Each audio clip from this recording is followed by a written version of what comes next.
नमस्कार दोस्तों, मैं ओम प्रकाश प्रजापति। भारत टैक्सी के रूप में देश में नई कैब सेवा लॉन्च हो चुकी है। अभी दिल्ली एनसीआर में कोऑपरेटिव संस्थाओं के सहयोग से लॉन्च की गई भारत टैक्सी ऐप सर्विस को पायलट प्रोजेक्ट के तौर पर शुरू किया गया है। ओला, उबर, रैपिडो जैसी प्राइवेट कंपनियों के दबदबे के बीच यह नया प्रोजेक्ट आया है। हालांकि एक सच्चाई यह भी है कि प्राइवेट गाड़ियों की बढ़ती संख्या के साथ टैक्सी सेवा की बढ़ोतरी से ट्रैफिक जाम की समस्या भी बढ़ती जा रही है। खासकर राजधानी दिल्ली क्षेत्र और एनसीआर में लंबा जाम अक्सर सुर्खियों में रहता है। कई बार गुरुग्राम से नोएडा की दूरी तय करने में 2 घंटे से भी ज्यादा समय लग जाता है। लेकिन अगर इसका कोई समाधान आसमान की ऊंचाई से ही निकल कर आए तो दरअसल भारत में जल्द ही एयर टैक्सी यानी फ्लाइंग टैक्सी शुरू होने की संभावना जताई जा रही है। इसके तहत गुरुग्राम, दिल्ली के कनॉट प्लेस और नोएडा में बन रहे जेवर अंतर्राष्ट्रीय हवाई अड्डे को जोड़ने वाला एक विशेष हवाई कॉरिडोर प्रस्तावित किया गया है। आइए समझते हैं पूरी बात। एयर टैक्सी का यह सुझाव भारतीय उद्योग परिसंघ ने अपनी report navigating the future of advance air mobility in India में दिया गया है। इस रिपोर्ट का विमोचन केंद्रीय नागरिक उड्डयन मंत्री राम मोहन नायडू किंगजापू ने किया। इस मौके पर डीजीसीए प्रमुख Faiz Ahmed Kidwai, airports authority of India के चेयरमैन विपिन कुमार और नागरिक उड्डयन क्षेत्र के कई सीनियर अधिकारी भी मौजूद रहे। देश के बड़े महानगरों खासकर दिल्ली एनसीआर में ट्रैफिक की स्थिति बेहद खराब है।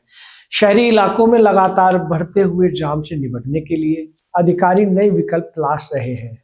भारतीय उद्योग परिसंघ की रिपोर्ट के मुताबिक अब भारत के लिए अगला कदम एडवांस एयर मोबिलिटी समाधान अपनाना हो सकता है, जिसमें electronic vertical take off and landing aircraft यानी एयर टैक्सी शामिल है। हवाई यात्रा की बढ़ती मांग को देखते हुए भारत अब शहरी क्षेत्रों में कनेक्टिविटी सुधारने और ट्रैफिक दबाव को कम करने के लिए लास्ट माइल कनेक्टिविटी पर ध्यान दे रहा है। इस रिपोर्ट की एक बड़ी खासियत यह है कि इसमें एयर टैक्सी के लिए जमीन पर नए लैंडिंग पैड बनाने की बजाय इमारतों की छत को वर्टीपोर्ट के रूप में इस्तेमाल करने का सुझाव दिया गया है। इसमें मौजूद इमारतों को अतिरिक्त राजस्व का जरिया मिल सकता है। जमीन की ऊंची लागत को देखते हुए दिल्ली, मुंबई और बेंगलुरु जैसे शहरों में रूफ टॉप वर्टीपोर्ट रास्ता और तेज विकल्प हो सकते हैं। हालांकि रिपोर्ट में यह भी कहा गया है कि मौजूदा डीजीसीए के नियमों के तहत नियमित व्यावसायिक रूफटॉप वर्टिकल टेक ऑफ और लैंडिंग की अनुमति नहीं है। इसके लिए भविष्य में नियमों में बदलाव और सुरक्षा समीक्षा जरूरी होगी। फिलहाल एनसीआर में फ्लाइंग टैक्सी का यह प्रोजेक्ट गुरुग्राम से दिल्ली के कनॉट प्लेस और नोएडा के जेवर एयरपोर्ट तक के रूट पर रखने का विचार किया जा रहा है। रोड पर लगने वाले समय और आने जाने में लगने वाले अधिक समय की वजह से इस ट्राई-एंगल रूट की डिमांड तेज है। कनॉट प्लेस से जेवर एयरपोर्ट जाने में सड़क से करीब 2.5 घंटे का समय लगता है, जबकि एयर टैक्सी से यह दूरी स्टैंडर्ड ऑपरेटिंग कंडीशन के तहत 18 से 20 मिनट में पूरी हो जाएगी। वहीं गुरुग्राम से सेंट्रल दिल्ली के बीच रोड से 1 से 1.5 घंटे का समय लगता है, जबकि एयर ट्रैवलर से 12 मिनट की दूरी तय हो जाएगी। दिल्ली एनसीआर के साथ ही यह प्रोजेक्ट मुंबई, बेंगलुरु, चेन्नई, हैदराबाद जैसे घनी आबादी वाले शहरों में भी लॉन्च किया जा सकता है।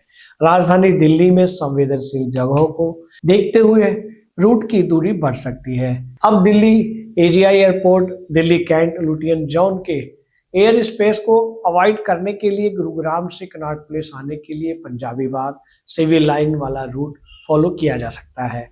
दोस्तों, समय समय पर आपको और अधिक जानकारी मिलती रहेगी। ये जानकारी आपको कैसी लगी कि अब आप हवाई जहाज की तरह एक एयर टैक्सी में भी यात्रा कर पाएंगे और उसमें समय आपको बहुत कम लगेगा।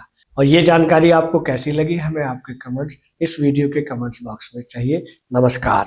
अगर आप ये वीडियो YouTube पर देख रहे हैं तो हमारे चैनल को सब्सक्राइब करें और बेल आइकन को दबाना ना भूलें। अगर आप Facebook पर ये वीडियो देख रहे हैं तो हमारे पेज को लाइक करें।